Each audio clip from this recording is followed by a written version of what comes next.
परभणीच्या बलसा खुर्दमधील गावकऱ्यांनी आता मतदानावरचा आपला बहिष्कार मागे घेतलेला आहे। या ठिकाणी जिल्हाधिकाऱ्यांनी भेट दिल्यानंतर अखेर नागरिकांनी आपला बहिष्कार मागे घेतलेला आहे। सकाळी 7 वाजेपासून या ठिकाणी मतदान केंद्र ओस पडलेलं होतं, अतिक्रमणाचा मुद्दा होता। मात्र आता जिल्हाधिकाऱ्यांनी या ठिकाणी भेट दिल्यानंतर ग्रामस्थांनी बहिष्कार मागे घेतला आहे। या गावकऱ्यांची नाराजी दूर करण्यामध्ये जिल्हाधिकाऱ्यांना यश आलेले आहे। अतिक्रमणाविरोधात कारवाईच्या आश्वासनानंतर गावकरी आता मतदानासाठी तयार झालेले आहेत। अधिक माहितीसाठी थेट आपण बलसा खुर्द या ठिकाणी जाऊयात। आमचे प्रतिनिधी नजीर यांच्याकडे। नजीर, आता बलसा खुर्द मधले गावकरी जे आहेत ते मतदानासाठी जात आहेत।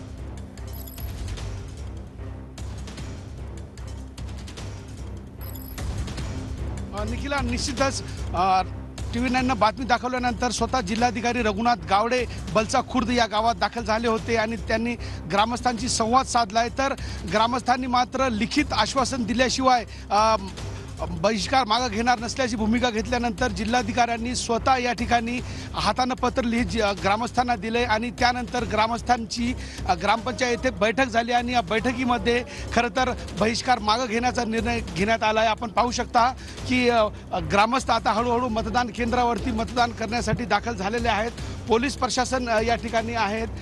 मतदानाच्या लांबच्या लांब रांगा आता एकूणच लागलेल्या आहेत। तर जिल्हाधिकारी रघुनाथ गावडे यांनी जो प्रयत्न केला मतदानासाठी, तो प्रयत्न अखेर यश आलाय असं म्हणावं लागेल। निखिला, नक्कीच नसीर, आपण केंद्रामध्ये जाऊ शकतो। या ठिकाणी काही मतदार जे आहेत म्हणजे गावकरी जे आहेत ते आता मतदान करतायत। TV9 वर ही बातमी दाखवल्यानंतर जिल्हाधिकारी या ठिकाणी पोहोचले, त्यांनी गावकऱ्यांची समजूत काढलेली आहे आणि आता या ठिकाणी 12च्या सुमारास मतदान सुरू झालेलं आहे। गावकरी या ठिकाणी मतदान करतायत, आपण पाहतोय।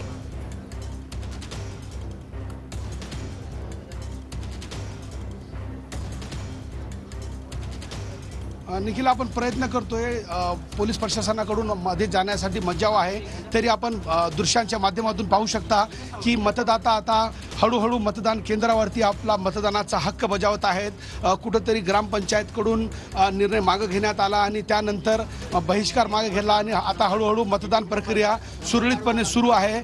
एकूणच जिल्हाधिकारी रघुनाथ गावडे यांनी ग्रामस्थांना विनवणी केल्यानंतर ग्रामस्थांनी आता मतदान करायला सुरुवात केलेली आहे। काही मतदार राजा या ठिकाणी मतदान करण्यासाठी मतदान केंद्रावरती गेलेले आहेत।